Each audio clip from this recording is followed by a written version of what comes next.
What is up, ladies and gentlemen? Welcome back to another episode of Find Your Formula Reacts. Now, there's been a lot of things going on with this Charlie Kirk situation. You had people getting fired for laughing. You had them track down one guy who was the actual pew pewer. Turned out that he wasn't. So then they got another guy, which is another pew pewer.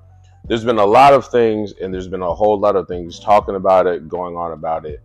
And I might do some videos to that to react to. I might not. What I do find interesting, though, is one of the biggest stars on TV, Jimmy Kimmel, has been pulled off of TV, apparently, indefinitely, following his remarks on Charlie Kirk. And CNN here has dropped a video talking about that. And I want to get into this and what this means for the political landscape as America moves forward. Obviously, just my opinion, things that I see.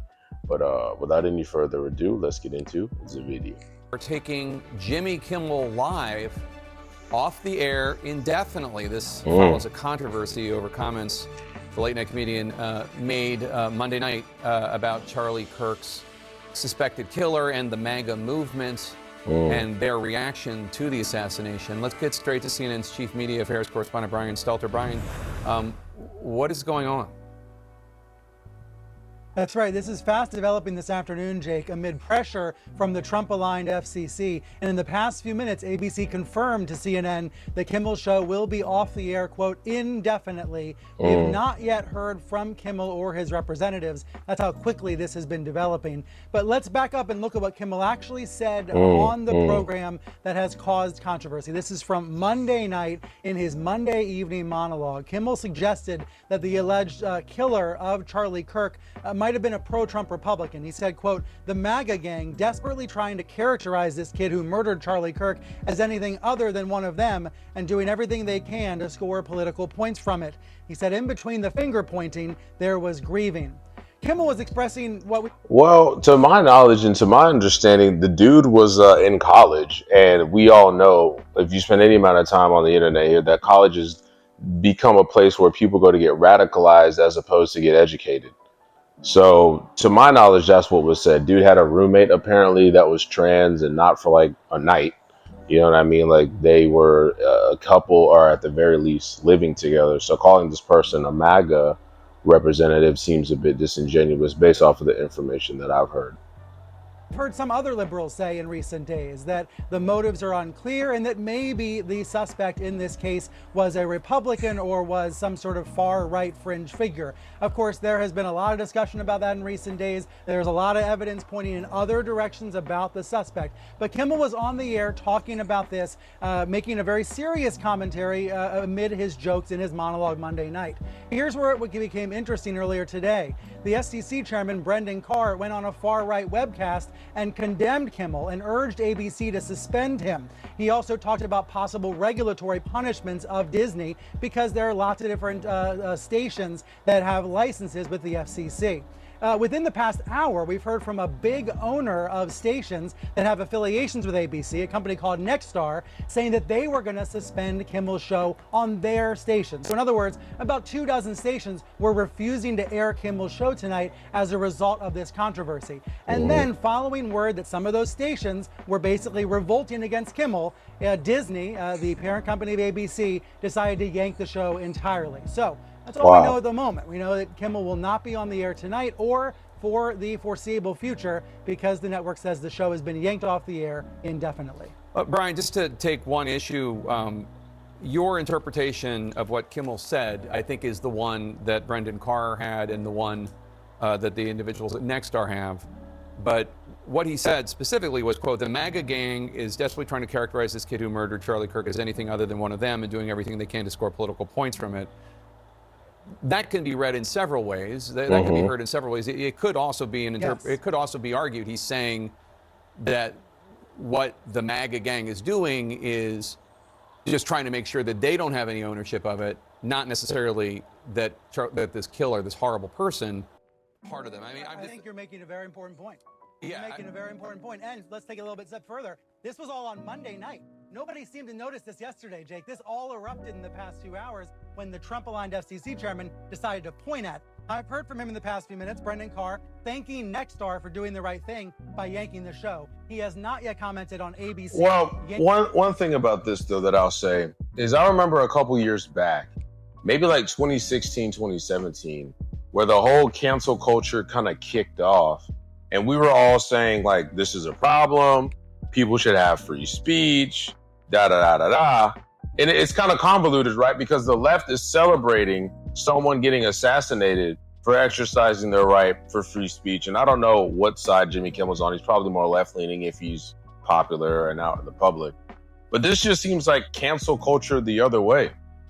You know what I'm saying? I don't exactly know what Jimmy Kimmel meant by what he said, but I thought the whole point was everyone should be able to say what they want to say. And this is the backlash, and you kind of see like, it's like a cold war between the left and the right. Because, you know, the right was the first people to speak out against cancel culture. We should have free speech. People should be able to say what they want to say. Boom, you fast forward, Charlie Kirk was saying exactly what he wanted to say, what he believed was right. Boom, gets taken out. And now Jimmy Kimmel is coming out talking about that, saying, okay, I think that this is right. Boom, he gets taken out as well, in the sense of like his show gets taken off the air. And there's a lot of Republicans and right-wing people that are like, yeah, that's exactly what you get.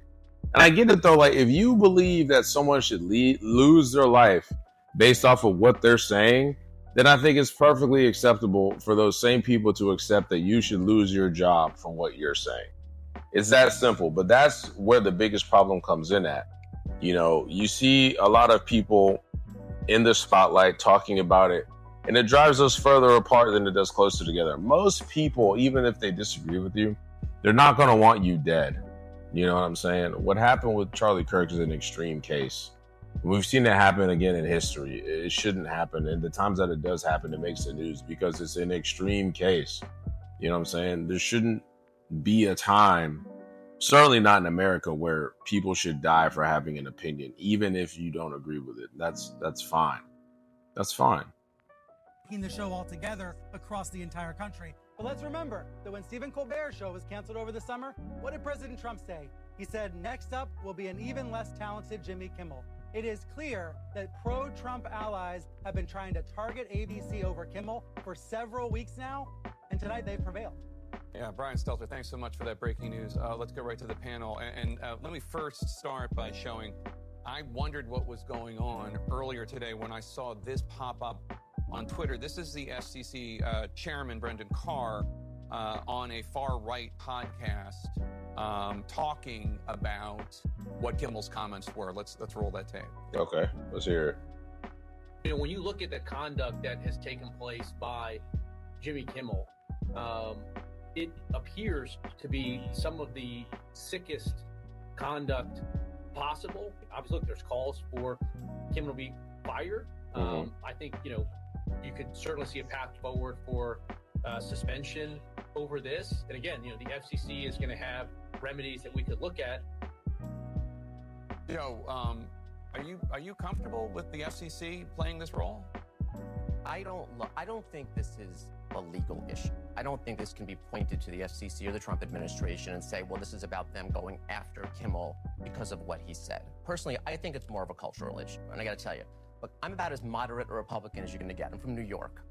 I have not been comfortable watching late night television for 15 years because when you have conservative leanings and you're constantly mocked and you're constantly feel like you're doing something wrong, you shut it off. You don't watch it anymore. And then what happens is it's circular. If the host doesn't have that audience, the host doesn't worry about keeping an audience like that. It goes in circles. And at some point, you get things like this where you say things, and that wasn't the full quote. The further quote was that he mocked President Trump for flying the flag at half-staff in remembrance of Charlie Kirk and said it's like grieving of a 4-year-old, as a 4-year-old grieves for a goldfish. No, that was the full quote there. Well, the full quote was, I think he ran the clip of a reporter asking President Trump how he was doing with the death of Charlie Kirk. And President Trump said, I think I'm doing okay. And then he proceeded to talk about the ballroom that was being built on the White House grounds. I think that was the full context. I didn't say anything. I understand what that guy is saying, though, and he's right. You know, when you do have more conservative leaning views, you are constantly mocked and you're constantly made fun of. But now that you have a Republican person in the office as President Trump, it seems like that's kind of getting wheeled back. You know, all of the weird gayness that Disney was doing. Because Disney is these corporations, they appease to who's in power. Whoever's going to give them the most money and whoever they can give the most money, it's all about money at the end of the day. That's who they're going to appease to. They have no agency except for to themselves and no loyalty except for to themselves, right? A big evil corporation. That's just how they move. But ultimately, when it comes down to it, he's right. And he's right. A lot of these big talking platforms, you can't. Why do I care about keeping a conservative audience if we don't have a conservative audience? Man, I can't talk today. And then it goes into all of these things that he's been talking about here. So let's keep watching for a little bit here. It's very interesting how this is like the aftermath. And again, you just had so many people talking crazy, talking reckless. I'm glad he's gone this. I'm glad he's gone that. All because the dude just had a different opinion. And then the other thing that's crazy, I don't know if they're going to talk about this because it's outside of the context of this, but you have black people that's like, oh, he's just racist. And that's the first time they even heard of him. Oh, just another right-wing white racist. And it's like, you just watch 2 clips. It's very crazy. It's very crazy. The media is not impartial. They're meant to divide you. Even videos like this, I'll have my certain opinions, even though I try to be unbiased. I try to be more even keel. I have my certain opinions that'll certainly show through in videos if you watch them, different videos here and there.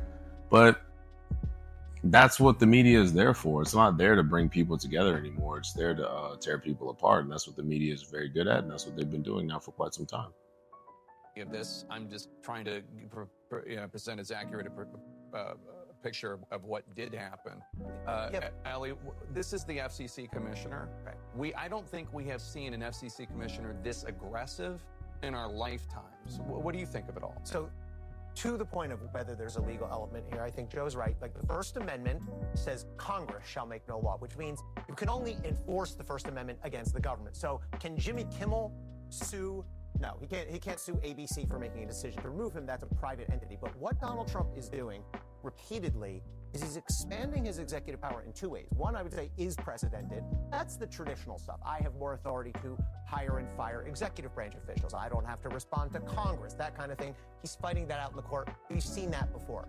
What's unprecedented, however, is the way Donald Trump is using official power from the FCC on to go after universities, law firms, and media companies that he disagrees with on policy or on politics. That is new. We've not seen that from any president before. This is actually cancel culture. I mean, that's what this exactly. is. Chairman of the Federal Communications Commission, Brendan Carr, added on Benny Johnson's podcast that the broadcasters, including ABC, have a license granted by us at the FCC, and that comes with it an obligation to operate in the public interest. Elsewhere in the interview, Carr attacks Kimmel as talentless and suggested the late-night comedian's comments displayed some sort of, quote, desperate irrelevance. Is that what we want the FCC chairman to be doing? It's a very slippery slope, and there's a pattern. We keep talking about it like it's not happening, and it just keeps happening over and over and over again with folks he disagrees with. I'm a Democrat. I'll say what happened to Charlie Kirk is disgusting. We should have a court. If he did it, he should be prosecuted to every extent of the law. We didn't have to say that. That's just common sense. But we also should say the First Amendment matters to everybody, whether they agree or they disagree. And I just think that what we're going through right now is unprecedented. It's unseemly. And I think that it's really getting out of hand because it's just happening more and more and more with folks who disagree. He's right. Again, you don't have to be on a political side, left or right, to realize that what happened to Charlie Kirk is absolutely disgusting. Because it's all fun and games until it's your guy. You know what I'm saying? It's all fun and games until they're trying to cancel Joe Rogan again. Or until they try to pew somebody else that you actually enjoy watching or you enjoy. Then it's a problem. But the reason why you have to stand up for people you disagree with, because when it comes time, when the machine tries to take away your rights, you can go, no, this is wrong. And you're going to have other people on the other side stand up for you as well. But if you have people on either side, left, right, up, down, center, whatever the case may be, fighting and killing themselves and fighting and killing each other based off of a disagreement, you're never going to have peace. You're never going to have peace. You're never going to have sovereignty. And you're never going to have solidarity throughout the nation. Now, I don't think that it's as bad as people are making it out to be. I don't think we're gonna have like another civil war or anything like that. But it certainly is polarizing. It certainly is polarizing, and there's certainly people that are far more polarizing than Charlie Kirk on the Republican side. Believe you me. Charlie Kirk was like the soft, the nice guy. You know what I'm saying? All he was doing was just having debates with people. Why do you think what you think? And it was crazy because Steven Crowder is the one who really started that. The you know, what was his thing called? Like the Prove Me Wrong, I think it was. He would sit down and debate with people, and he'd say things like, "Hey, there's only 2 genders," and people would go up there and say why they believe that he's wrong, and that's that. This entire model of content isn't anything new, you know, and there's a lot of speculation. There's a lot of speculation out there that I'm not even going to speak about because I don't know nothing about. But we can get real tinfoil hat in the next video. But hey guys, look, that's all I got. If this video is something that you enjoyed, please don't forget to like, comment, and subscribe. And don't forget the best way to help out the channel is to watch another one of the videos that you see popping up on the screen right now. I will catch you guys on the next one. Peace.